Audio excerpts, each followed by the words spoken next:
Hashem says to Moshe, "Bo daber el Paro melech Mitzrayim, come and speak to Pharaoh, the king of Egypt, and that he sends the children of Israel from his land."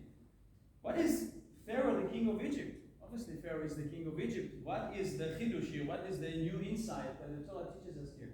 And Rashi brings something incredible. Rashi says, "Vayitzaveh bnei Israel," he commanded them, to the people of Israel.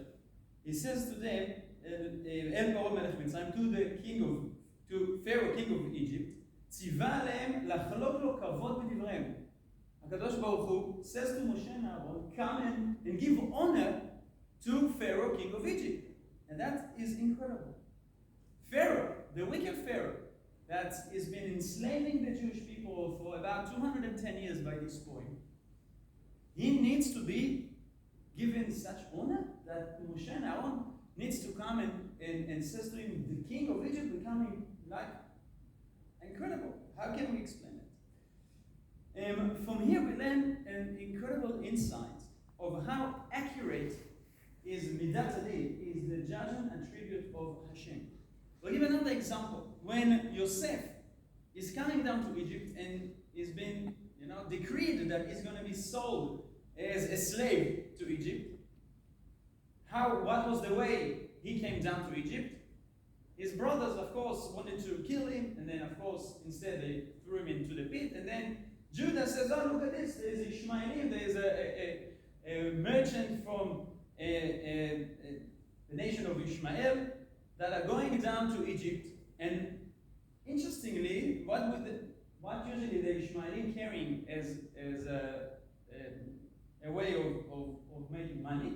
Usually taking something is smelly, like a coal or something that is really bad smell, Rashi says. But here suddenly the Torah says, "Nosim nechorot utz'i valot." Spices. Suddenly they're carrying spices. What's the idea here? Rashi basically tells us that there was a decree for Yosef to come down to Egypt. But there was not a decree for Yosef to come down in Egypt in a wagon that is a bad smell, that smells so bad. So Hashem gave him a little miracle that at least the journey down to Egypt would not be under suffering of bad smell.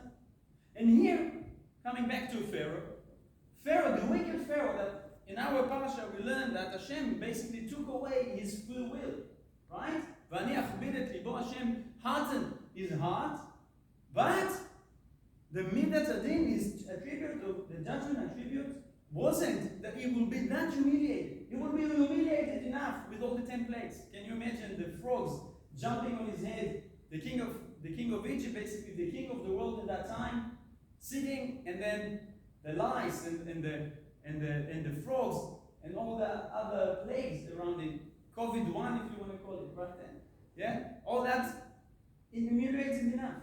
He cannot be humiliated by Moshe and Aaron calling him just Pharaoh and not Pharaoh, king of Egypt. Quite incredible. How much more we can learn from here if this is the honor Moshe and Aaron had to give to King Pharaoh, that was actually the most wicked person that we know, the history of the Jewish people almost. How much more so we need to give honor and respect to each other? Such a message that the Torah teaches us here, that we need to give respect to every human being. So much more so, people in our community, in our shul. This is something that we definitely can learn from this verse.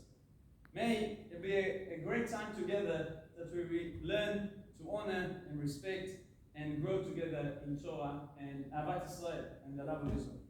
Amen.